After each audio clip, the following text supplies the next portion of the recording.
In the heart of a small town shrouded in mystery, there lay an old mansion, abandoned and whispered about in hushed tones. This mansion, surrounded by overgrown trees and a thick fog that clung to its ancient stones like a persistent malaise, was the centerpiece of local legends. It was here in this eerie setting that Sarah, Alex, Mia, and Jake decided to embark on an adventure that would forever alter the course of their lives. Sarah, the brave and adventurous leader of the pack, had a fascination with the unknown that bordered on obsession. Her long brown hair, piercing blue eyes, and ever-present leather jacket and combat boots made her the quintessential image of a fearless explorer. It was Sarah who had convinced her friends to visit the infamous haunted mansion on Halloween night, promising them the scare of a lifetime. Alex, the skeptic of the group, was always ready with a logical explanation for any so-called supernatural occurrence. His short, stocky frame, glasses, and perpetual mess of hair gave him the look of an academic, not quite suited for the world of ghosts and ghouls.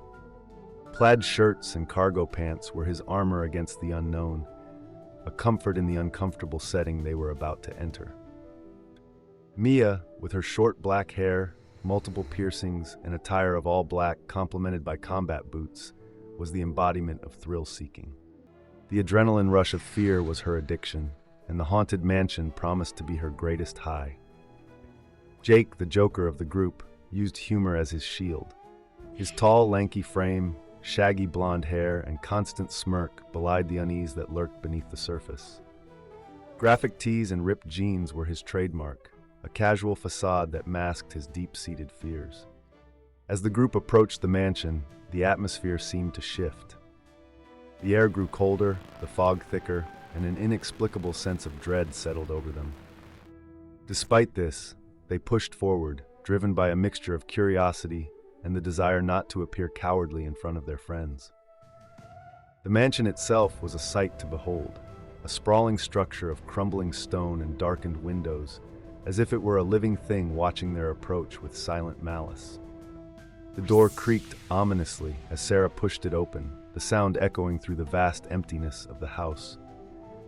Initially, the eerie sounds and flickering lights they encountered seemed nothing more than the trappings of a well-orchestrated haunted house. Alex was quick to point out the logical explanations: old wiring, the wind whistling through broken windows, the settling of an old structure. Yet, as they ventured deeper into the mansion, the occurrences became less and less explainable. A portrait that seemed to follow them with its eyes, a cold spot in the middle of a room where the air grew frigid, whispers that echoed with no discernible source. Mia's laughter at the thrill of it all was punctuated by Jake's nervous jokes, an attempt to lighten a mood that grew increasingly heavy. It was when they encountered the ghost of Lady Winthrop that their skepticism was shattered. She was not an actor, part of the haunted house act they had imagined, but a vengeful spirit clad in the remnants of a once elegant gown, her face twisted in an expression of eternal anguish. Sarah's courage faltered, Alex's logic failed him, Mia's thrill-seeking turned to terror, and Jake found no humor in the situation. The ghost of Lady Winthrop, with her ethereal presence, made it clear that they were not welcome. Objects flew across rooms with unseen force, doors slammed shut of their own volition, and the temperature dropped so suddenly that their breaths turned to mist in the air. The friends realized with dawning horror that the stories were true, and they were in grave danger. In their panic, they decided to flee, but the mansion, with its labyrinthine corridors and endless rooms, seemed to have other plans. It was as if the house itself was alive, changing and shifting to keep them trapped within its walls. As fear turned to desperation, Sarah rallied her friends. They needed to uncover the truth behind Lady Winthrop's death, to find some way to appease her spirit.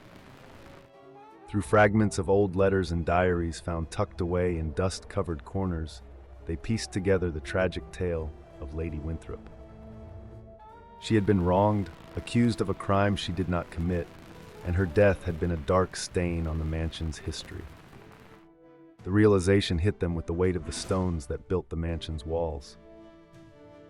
Lady Winthrop sought revenge, not out of malice, but out of a desire for justice, for her story to be known and her name cleared. With newfound determination, the group set out to right the wrongs of the past. It was a daunting task, one that required all of their courage, intelligence, and heart. They worked together, each playing their part, to uncover evidence of Lady Winthrop's innocence, to bring her story to light. The climax of their endeavor came in the form of a ceremony, a plea to Lady Winthrop's spirit to find peace. With the truth of her innocence proclaimed, they watched as the ghost of Lady Winthrop transformed before their eyes. The anguish on her face gave way to a serenity, a lightness, as if a heavy burden had been lifted from her soul. And then she was gone. The atmosphere of the mansion changed. The oppressive weight that had hung in the air lifted, and for the first time since they had entered, the friends felt a sense of peace. As they made their way out of the mansion, the sun began to rise, casting its light on the path before them. The fog that had seemed so impenetrable was now lifting, revealing the beauty of the surrounding landscape. They emerged from the experience changed. Sarah's bravery had been tested, Alex's skepticism challenged, Mia's thrill-seeking had found its limits, and Jake had discovered a courage he didn't know he possessed.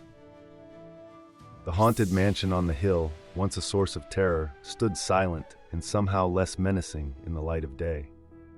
Its story, and that of Lady Winthrop, would no longer be one of fear, but of redemption and justice. As they walked back into the town, the first rays of sunlight breaking through the fog, they knew that they had not just survived the haunted house of terror, but had uncovered a truth that had lain hidden for too long. They had faced their fears, and in doing so had set a spirit free. And as they left the shadow of the mansion behind, they realized that the true hauntings are not those of ghosts and ghouls, but of injustices left unaddressed, of stories untold. They had entered the mansion seeking a scare, but they left with a profound understanding of the power of compassion, justice, and the unbreakable bond of friendship.